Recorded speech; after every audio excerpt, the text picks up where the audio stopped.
जो बिना बुलाए दूसरे के घर जाते हैं वे मरण से भी अधिक अपमान को प्राप्त होते हैं। ऐसी जगह जाने से कल्याण नहीं होता, इसलिए तुमको और मुझको बिना बुलाए दक्ष के यज्ञ में नहीं जाना चाहिए। यद्यपि 4 जगह बिना निमंत्रण के भी जा सकते हैं। कौन सी जगह? ऐसी धर्म ग्रंथों में कहा गया है, मित्र के घर कोई प्रसंग हो तो भी निमंत्रण के बिना जा सकते, माता पिता के वहां संतान बिना निमंत्रण के जा सकती है, गुरुदेव के पास भी बिना निमंत्रण के जा सकते हैं, और कथा प्रवचन और जहाँ भगवान के चरित्र की कथा चल रही हो वहां भी बिना निमंत्रण के हम जा सकते हैं। यह सारी बातें सही है, इसमें कोई व्यक्ति बिना निमंत्रण के जा सकता है। इतनी जगह किसी निमंत्रण की जरूरत नहीं है। फिर भी एक बात ध्यान रखें, क्या? आवत ही हर से नहीं, नैनन नहीं शने, तुलसी तहाँ न जाए, चाहे कंचन बरसे ने।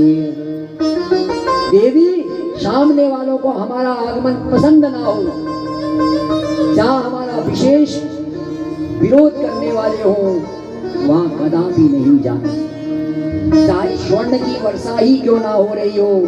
भगवान शिव जी ने ऐसा कहने पर सती रोष पूर्वक अपने पति से कह रही है, हे शंभु, आप सबके ईश्वर हैं, जिनके जाने से सभी प्रकार के यज्ञ सफल होते हैं।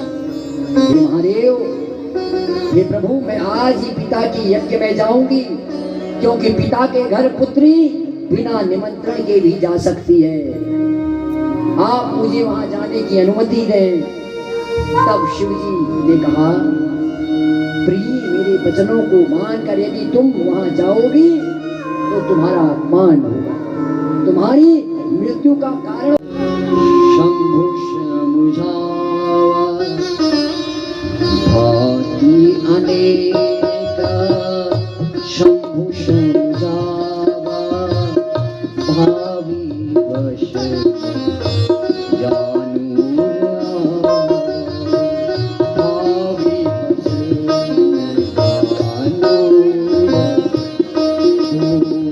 कहाँ प्रभु जाऊं जो बनाई बुलाए, प्रभु जाई जो बहुत प्रकार समझा रहे हैं क्या?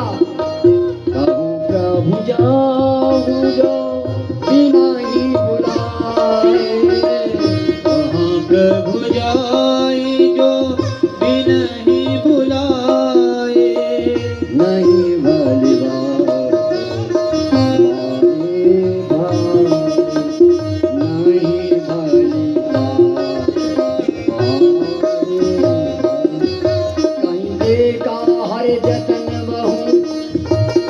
न दक्ष कुमारी, दिए मुख गण संग तबा, पिता की त्रिपुरा। शिव जी ने बहुत प्रकार से कहकर देख लिया, जब सती नहीं मानी तो महादेव जी ने अपने मुख्य गणों को साथ में भेजकर सती को विदा कर दिया। बड़ा ही सुंदर प्रसंग चल रहा है, मन से यह चौपाइयां गाने का मन करता है।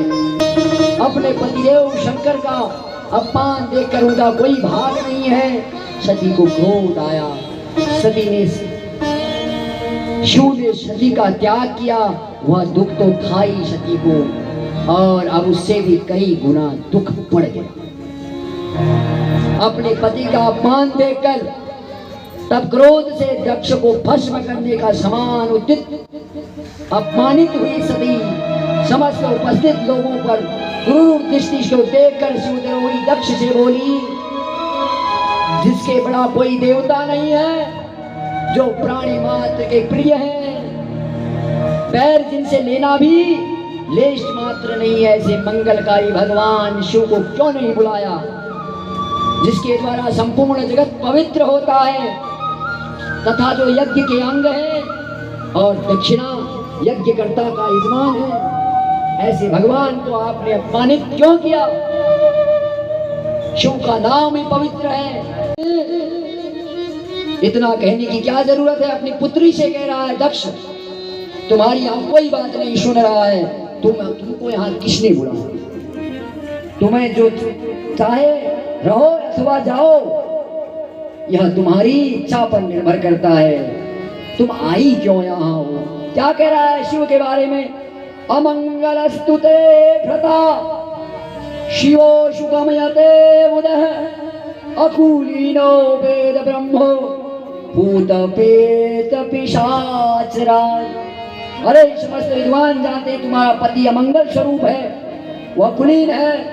अपने दामाद के बारे में ही दक्ष उल्टा सुल्टा कहने लगा, जो भूत पिशाचों को रखने वाला है, उनका स्वामी है, कुबेरधारी है। बुद्धि से विचार किया कि देवता और मुनि का सामने उसका क्या काम है। ब्रह्मा जी के कहने पर मैंने तुम्हारा विवाह उसके साथ कर दिया। अतः हे बेटी, क्रोध को त्याग कर शांत हो जाओ। अब तुम इस यज्ञ में आ गई हो तो अपना भाग ग्रहण करो। दक्ष के द्वारा इस प्रकार कहने पर शिव की निंदा। भगवान शिव मेरा नाम क्या कहते हैं? दक्षायणी। ऐसा नाम मेरे नाम से हट गया है। तुम्हारे संबंध से मेरा नाम से भी आप तुम्हारा संबंध हट गया है, इसलिए मैं अपने शरीर को त्याग दूंगी। कारण विषय युक्त भक्षण किए। हे देवगण, तुम सभी शिवनंदक हो, मूर्ख हो, तुम सबको कर्मों का फल अवश्य मिलेगा। ब्रह्मा जी बोले, नारद, इतना कहकर सती मौन हो गई। शिव को मनि मन स्मरण कर उत्तर दिशा की ओर मुख कर बैठ गई और अपने पति के ध्यान में मग्न हुई। योग मार्ग से तत्पर हो गई। जैसे ही उसने अपने योग साधना को प्रज्वलित किया, जैसे ही समाधिस्थ हुई, अपने आसन को स्थिर कर लिया और प्राणायाम द्वारा प्राणों को अमान समझकर नाभि चक्र से प्राण को उठाकर प्राणायाम विधि से माता सती ने विधि पूर्वक अपने प्राणों को कंठों से दोनों ध्रुवों के माध्यम से स्थापित कर लिया। क्रोध में उनका शरीर तो पहले ही दग्ध हो चुका था।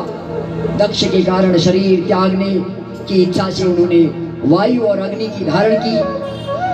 तदंतर अपने पति का चरण बिंदों का चिंतन करती हुई सती अन्य सब वस्तुओं को ध्यान भुला लिया और मन में संकल्प किया, जन्म जन्म शिव पद अनुरागा, जन्म